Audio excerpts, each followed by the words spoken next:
everyone! Good morning! So it's morning now here in Sweden, guys. And yeah, kaalis lang yung asawa ko, guys.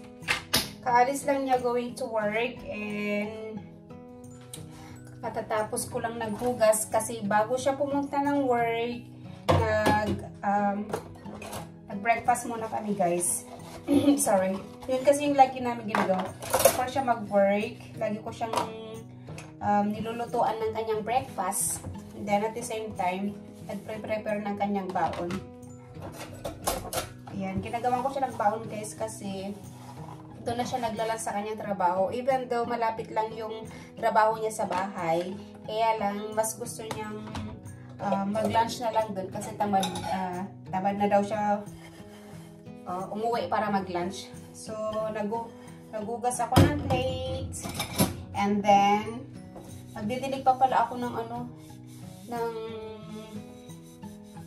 mga halaman ko kasi everyday kasi ako nagdidilig, guys. Every morning. So, yun ang rotation ko. Every morning, kailangan kong diligan yung aking mga halaman. And at the same time, maglalagay pala ako ng fertilizer kasi matagal ko nang hindi nalagyan ng fertilizer.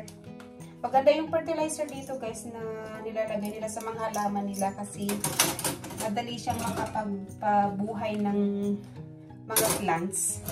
So, tapusin ko lang muna yung aking hinuhugasan and then pinupunasan ko muna, guys, bago ko ilalagay sa lagayan kasi mas gusto ko yung yung natuyo talaga, tuyong-tuyo talaga.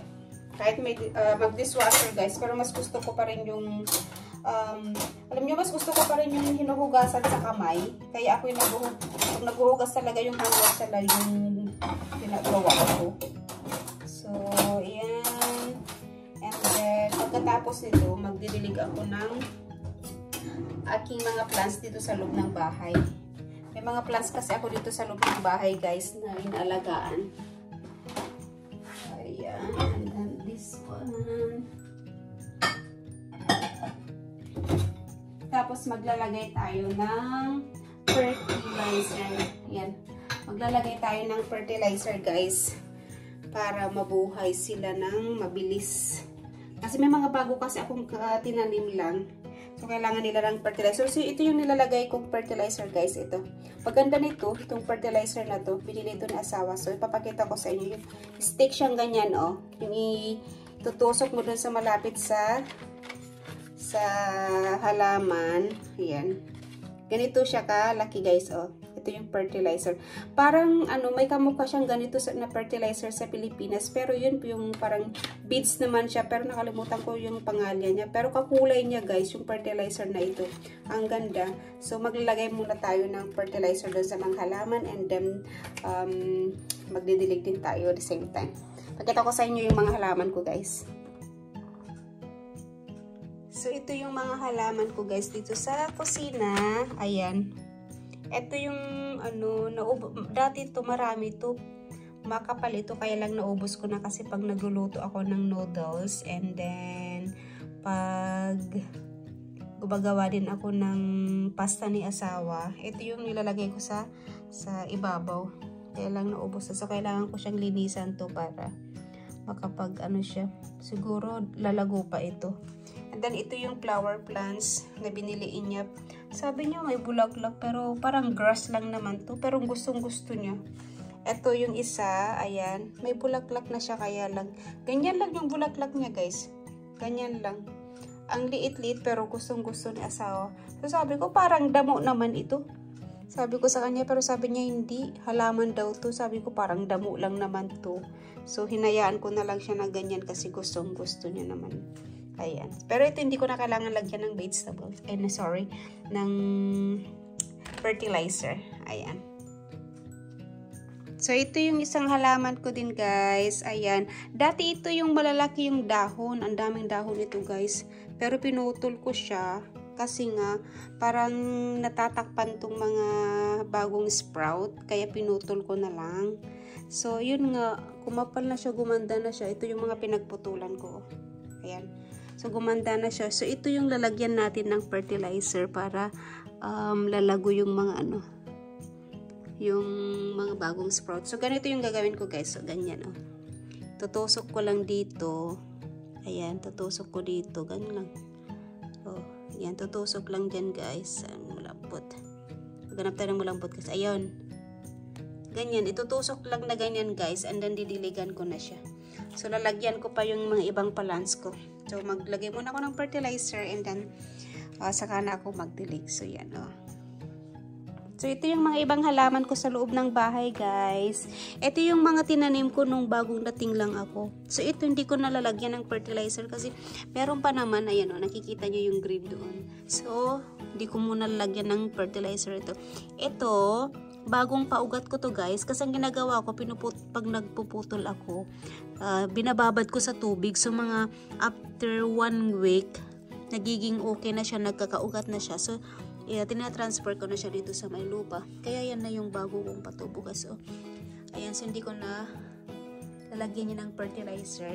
So, itong isa siguro lalagyan ko kasi ubos na yata Ayan, so ito guys, lalagyan natin ng fertilizer ito. Kasi nakita po ubos na siya. And this one, ewan ko kung meron pa. Ay, meron pa naman, nandun siya sa gilid dun.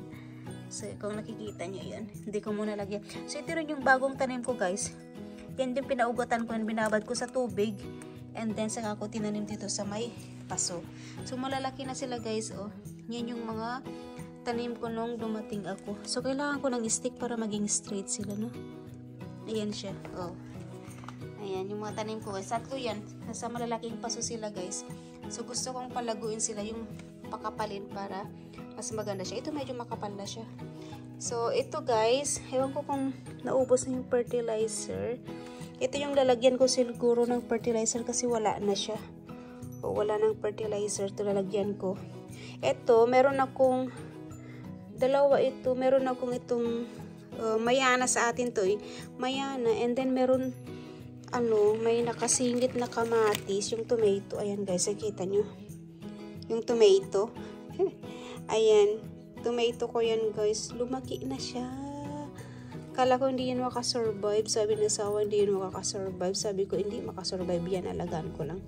So, nakasurvive naman siya. So, lagyan natin siya ng, hindi. Kasi baka maputol siya.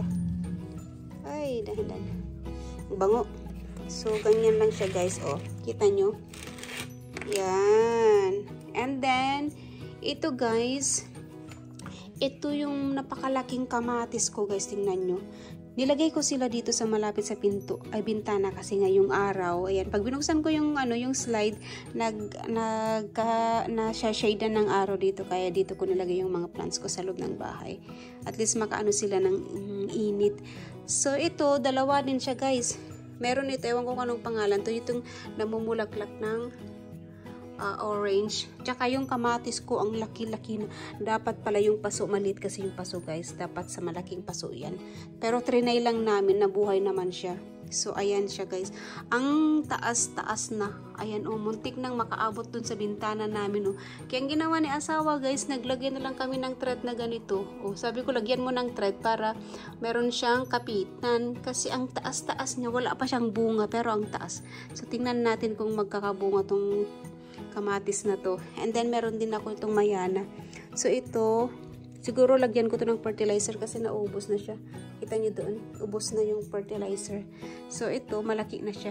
Ang ginagawa ko guys sa mayana, pag nagkaka-flower na ganun, tinatanggal ko yung flower niya kasi sabi na asawa, mas maganda daw tanggalin yung flower para mas malusog yung mga stem ng matangkay niya. And then, ito guys, tingnan nyo. Ito, lagyan ko din ng fertilizer kasi wala na. Ayan, ang dami na niyang bulaklak. Di ba?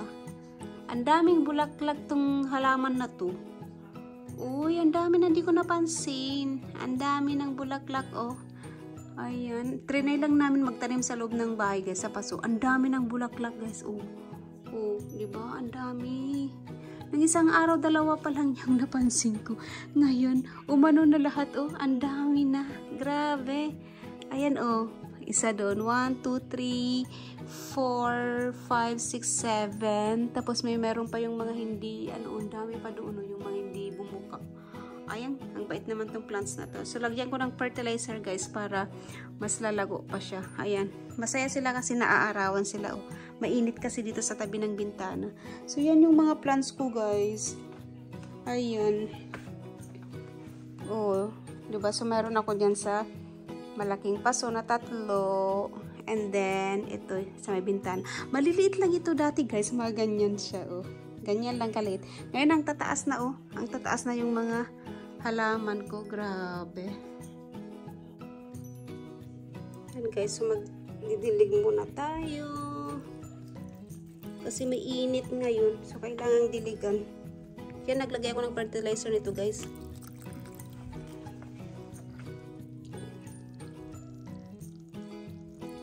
Kunti lang naman didilig ko kasi maliliit lang na paso. Basta't mabasa lang yung lupa. Okay na siya. Ito, nilagyan ko ng fertilizer ito guys. Fertilizer.